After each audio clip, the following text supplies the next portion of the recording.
Assalamualaikum warahmatullahi wabarakatuh. Di sini saya Tina Niatul Marufah akan melengkapi tugas UTS Akhlak Tasawuf dengan mengambil tema berbakti kepada orang tua. Kita sebagai umat Islam berbakti kepada orang tua guna mendapatkan kemuliaan di hidup, di dunia dan di akhirat. Berbakti kepada orang tua dalam bahasa Arab disebut dengan birrul walidain, yaitu gabungan dari dua kata antara bir dan al-walidain.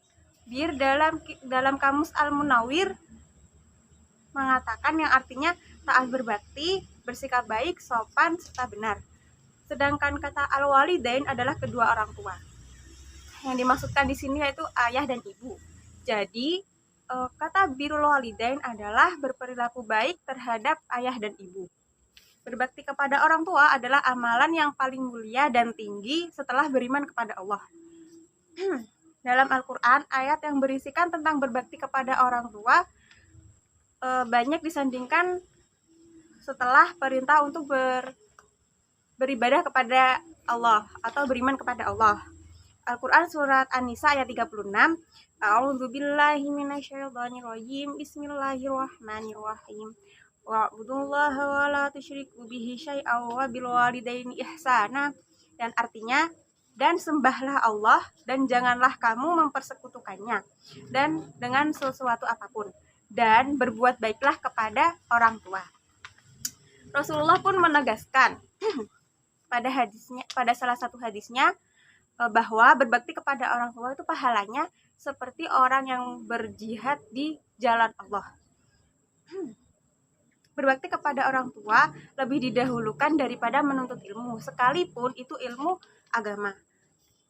Lawan dari kata birrul walidain adalah uququl walidain yang memiliki arti gangguan seorang anak kepada kedua orang tua.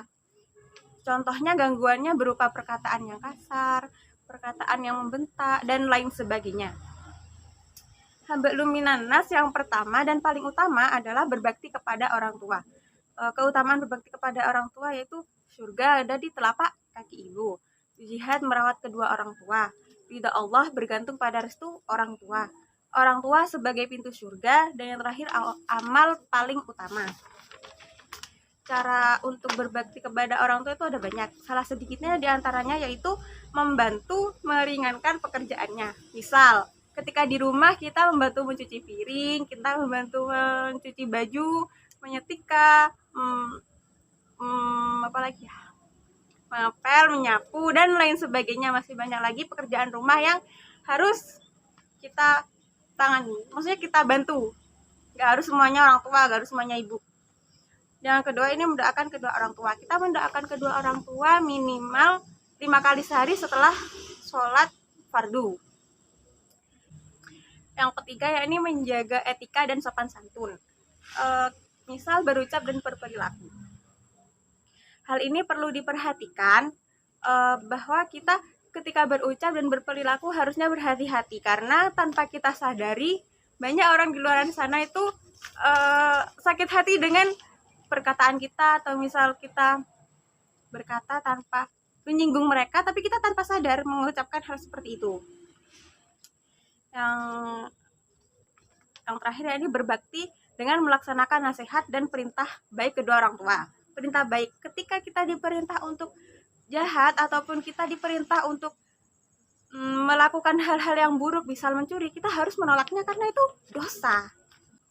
Orang tua merupakan hak terbesar yang harus dilaksanakan oleh setiap muslim. Jadi hak-hak yang dilaksanakan semisal orang tua kita masih hidup.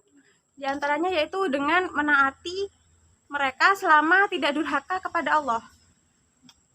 Yang kedua yaitu merendahkan diri di hadapan keduanya.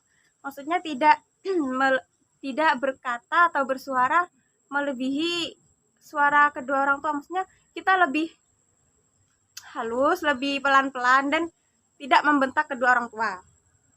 Yang ketiga, berbicara dengan lembut di hadapan kedua orang tua.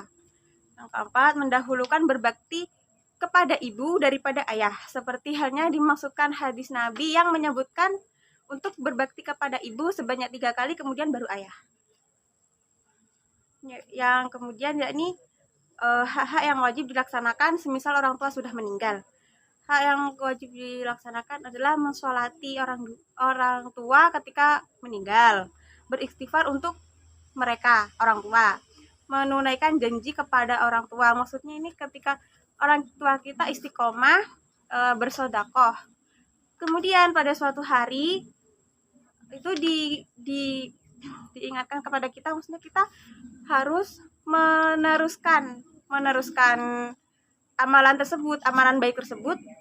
Maka kita ketika melakukan hal tersebut sudah termasuk menunaikan janji kedua orang tua, memuliakan teman kedua orang tua, dan yang terakhir menyambung tali silaturahmi dengan kerabat, ibu ataupun ayah.